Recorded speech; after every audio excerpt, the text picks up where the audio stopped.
Vanessa Beaumont's life looked like something out of a lifestyle magazine. Her mansion sat on a hilltop, its glass walls gleaming under the sun, surrounded by trimmed hedges and expensive imported flowers. Her social media was filled with snapshots of brunches at rooftop cafes, charity galas, and spontaneous trips to the coast. Her smile never faltered. Her designer heels never scuffed. She was, to the outside world, everything a woman was expected to be: wealthy, graceful, and in control. But behind the front door of that beautiful home, reality lived in silence. Her daughter, Lily, was 10 years old. She had a condition that affected her mobility from birth, and she had never taken a step on her own. She used a wheelchair and required daily therapy. Despite everything, Lily's spirit was bright. She was gentle, always smiling, and curious about everything. She asked questions about the stars, drew pictures of animals, and tried her best never to be a burden.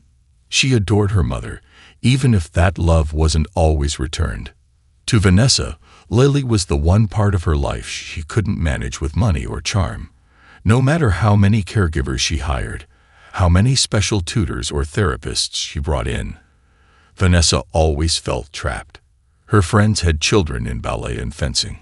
She had a daughter who couldn't even walk into the room without help. The thought twisted in her chest, not with guilt, but with shame. Vanessa had stopped taking Lily out in public. She said the world wasn't kind. She said it was for her daughter's protection. But the truth was simpler. Lily didn't fit the image. Wheelchairs didn't go with ball gowns. Meltdowns didn't belong at silent art auctions. Vanessa had grown tired of explaining, tired of sympathizing eyes and polite pity. The more people praised her for being so strong, the more bitter she became. She wore her role like a costume, smiling when she had to, nodding through small talk. At night, she sat on the edge of her bed with a glass of wine, staring into the darkness. Her phone buzzed constantly with invitations she no longer wanted to attend. Inside her, something cold had started to grow, something quiet, but powerful. She never said it aloud, not even to herself, but sometimes Vanessa wondered, what would her life be like if Lily had never been born? And once that thought entered her mind, it never truly left. Vanessa used to be the center of every room she entered. People leaned in when she spoke, smiled at her compliments, and watched her with envy. But things had changed. Invitations slowed. Friends stopped checking in. Some whispered that motherhood had softened her charm. Others didn't whisper at all. They simply moved on.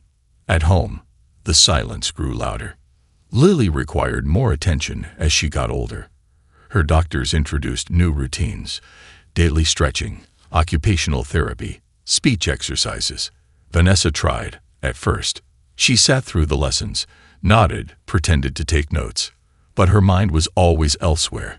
On emails she was missing, parties she wasn't attending, and dreams she'd put on hold. With each passing day, she stopped trying. The nurses came and went. Some quit. Some were fired. None stayed long. Lily, ever cheerful, never blamed her mother.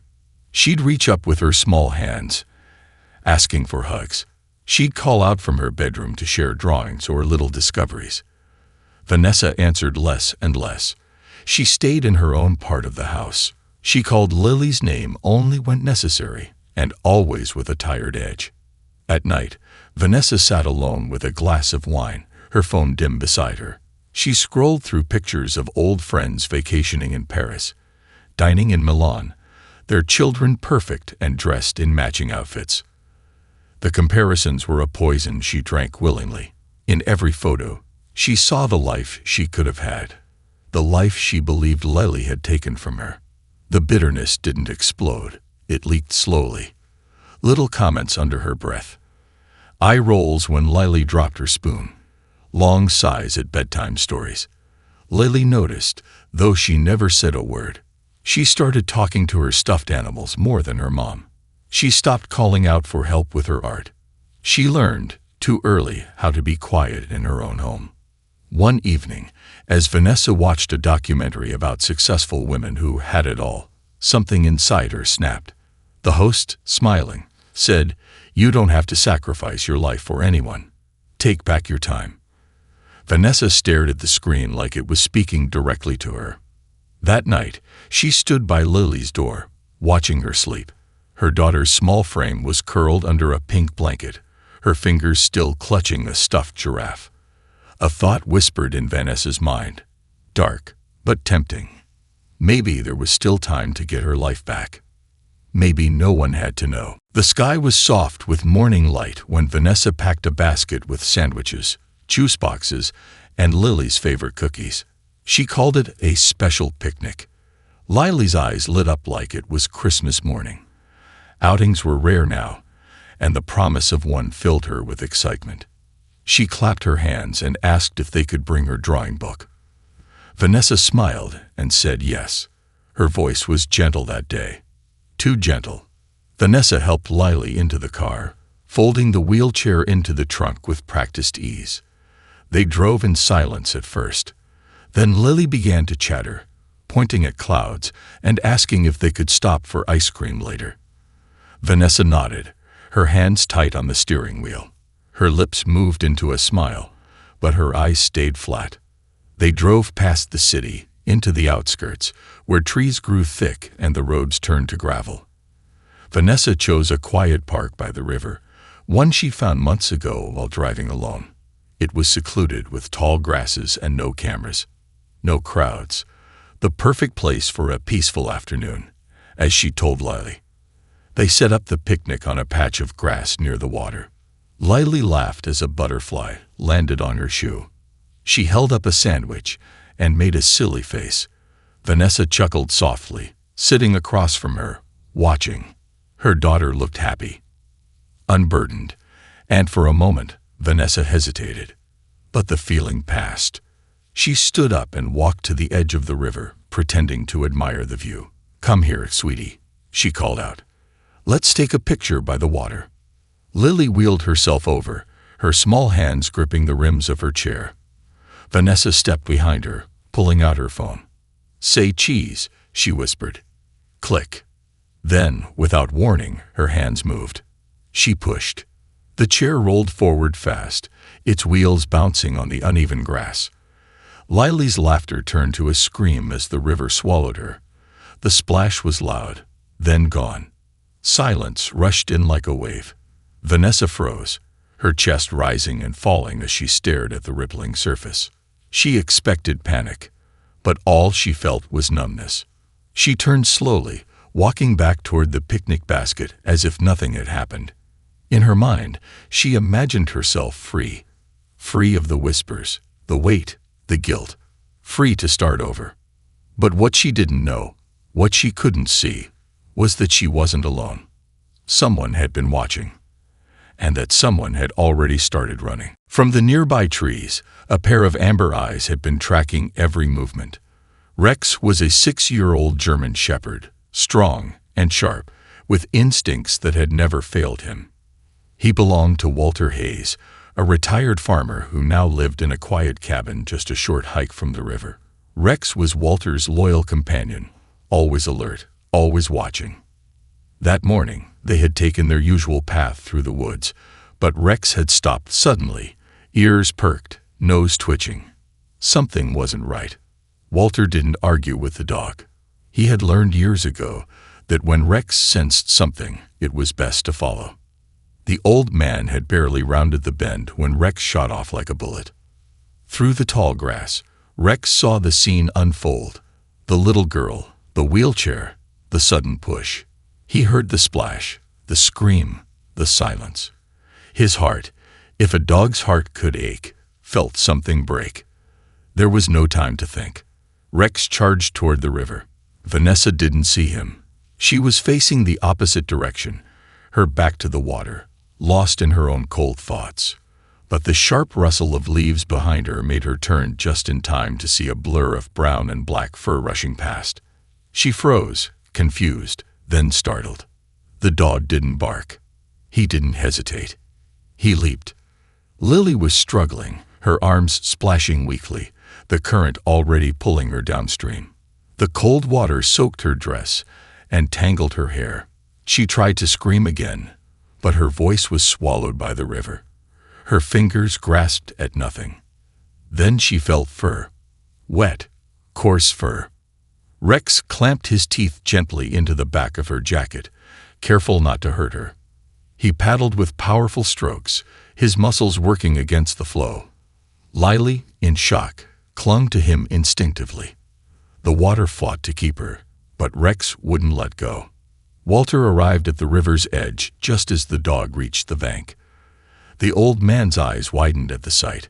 Rex, drenched, pulling the little girl from the jaws of the current. Without a word, he rushed to help, lifting Lily carefully out of the water and wrapping her in his flannel coat. She was shivering but alive. Walter looked around, heart pounding. Then he saw the woman, Vanessa, standing motionless, staring at them with wide, unreadable eyes. And in that moment he knew. Something terrible had just happened. Lily couldn't stop shaking. Walter sat beside her on the riverbank, holding her close as Rex lay at her feet, soaked and panting, his head resting gently on her leg. The dog's body trembled with exhaustion, but his eyes never left her face. He had saved her. That much she understood, even in her frightened, half-frozen state. "Hang on, sweetheart," Walter said softly, reaching for his phone with one hand while keeping the other on her shoulder. "Help's on the way." He called emergency services, his voice steady but firm, describing everything he could. A child, a wheelchair, a near drowning. He left out one detail for now. He wasn't sure what he'd just witnessed, but his gut told him it wasn't an accident. Behind them, Vanessa stood like a statue. Her mind raced, but her body refused to move. She hadn't planned for this. The dog, the old man, the fact that Lily was still alive. Her perfectly imagined exit had just unraveled in seconds. Her face was pale, hands limp at her sides. Walter turned to her. "Are you the girl's mother?" he asked, watching her carefully. Vanessa blinked slowly. "Yes," she said, her voice barely a whisper. "You need to sit down," he said, gesturing to a nearby rock. "She could have died." Vanessa nodded, moving stiffly, eyes flicking to Lily without emotion. "It all happened so fast," she murmured. I turned around, and she was just gone." Walter said nothing. He didn't believe her. Not for a second. The way the dog reacted. The direction the wheelchair came from. The look on Vanessa's face when she thought no one was watching. It all added up to something far darker than a tragic accident. Minutes later, sirens cut through the stillness of the woods. An ambulance pulled up at the edge of the trail, followed by a patrol car. Paramedics rushed to Lily, checking her vitals, wrapping her in a thermal blanket, and lifting her gently onto a stretcher. She clutched Rex's paw until the last moment, not wanting to let go. One of the officers approached Vanessa. "Ma'am, we're going to need to ask you a few questions." She nodded again, her expression distant. "Of course," she said smoothly. "It's all just a blur." But even as she spoke, her voice lost its confident edge. Walter watched her closely, and Rex, from his spot beside the stretcher, let out a single low growl, barely audible, but unmistakable. The truth was coming. The paramedics worked quickly, checking Lily's pulse and temperature, their hands moving with practiced urgency. One of them gently wiped the river water from her face, speaking in a soft, reassuring voice. Lily was quiet now. Her teeth chattered from the cold, but her eyes stayed open, searching for Rex. The moment she saw him beside her, tail still wagging weakly, she relaxed just a little. "He saved me," she whispered. The paramedic smiled. "That's a good dog you've got there." Walter stood nearby, arms crossed, watching as officers took statements. One deputy walked toward Vanessa, who had wrapped a shawl around her shoulders, though she wasn't cold. Her face was pale, her lips tight.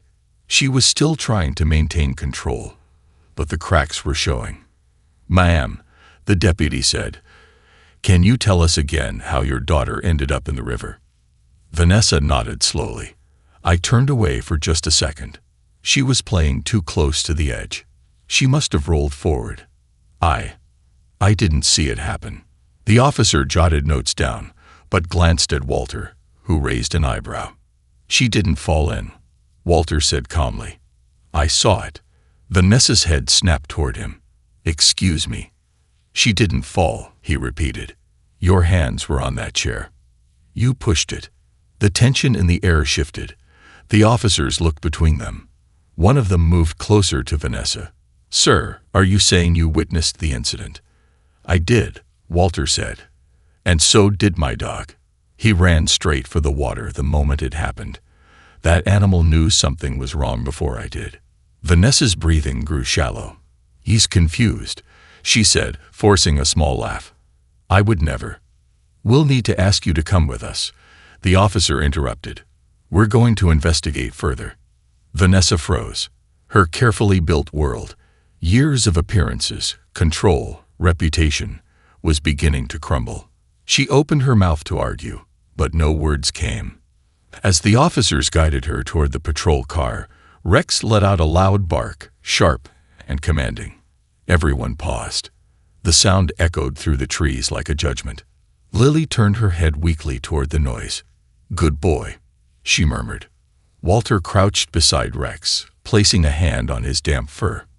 "You did good, buddy," he said quietly. "Real good." And as the patrol car door closed with a solid thud behind Vanessa, it became clear the mask had fallen, and justice was beginning to rise. The days that followed were a blur of hospital rooms, soft voices, and warm blankets. Lily stayed in the pediatric wing for 3 nights under observation. Doctors said she was lucky. Mild hypothermia, a few bruises, and shock, but no permanent injuries. The nurses adored her. She smiled through her exhaustion and always asked about Rex. He came to visit every day. Walter brought him in with special permission. The hospital staff, moved by the story of the heroic dog, welcomed them both. Every time Rex entered Lily's room, her entire face lit up. He'd rest his chin on her bed and wag his tail, as if silently assuring her that everything would be okay now. The investigation moved quickly. Walter's testimony, combined with the officer's early suspicion and a statement from a hiker who'd seen Vanessa near the river's edge alone just before the incident, sealed the truth. Vanessa was charged and denied bail. The courtroom would come later. For now, Lily was placed into the care of social services. But fate wasn't done being kind. A couple named James and Miriam Holloway heard Lily's story on the news. They ran a small farm and had spent the past 10 years fostering and adopting children with special needs. The moment they saw Lily's photograph, the quiet bravery in her eyes, they called the agency. The first time Lily met them, she was shy. She clutched Rex's leash and sat still as the couple knelt beside her. Miriam smiled warmly. "We've got a room just for you. It's got fairy lights and a big window that looks out onto the garden." Lily blinked. "Will Rex come too?" James grinned. "He's already got a bed next to yours." Lily looked up at Walter, unsure. The old man crouched beside her. "You'll be safe there," he said softly. "And loved. That dog belongs with you." Rex barked once, wagging his tail like he agreed. So she went. Life on the farm was different, quiet, open, and filled with sunlight. Miriam helped Lily with her therapy, while James built her a wheelchair ramp to every part of the property. Rex followed her everywhere, to the chicken coop, the garden, and even the barn. He became her shadow, her protector, and her best friend. And for the first time in a long while, Lily slept through the night. No fear, no sadness.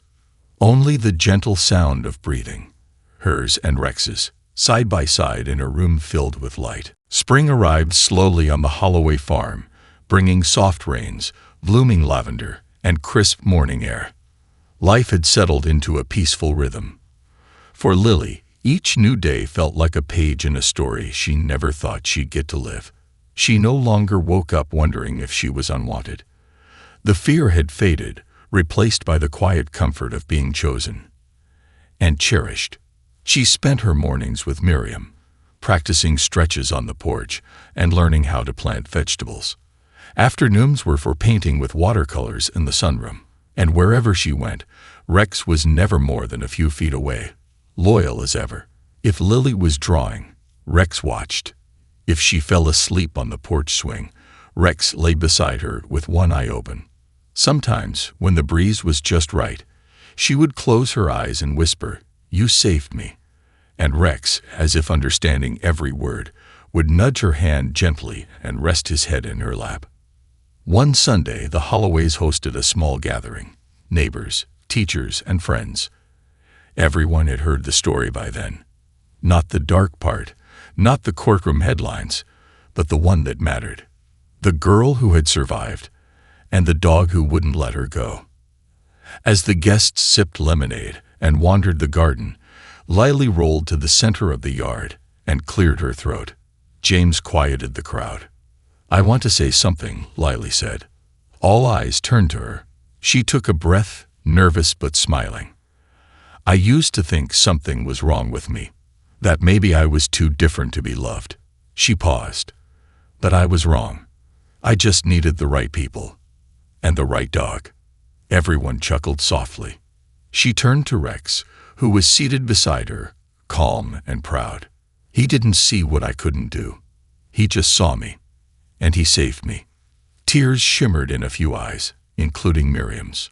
Lily reached into her bag and pulled out a small medal she'd made from cardboard and glitter.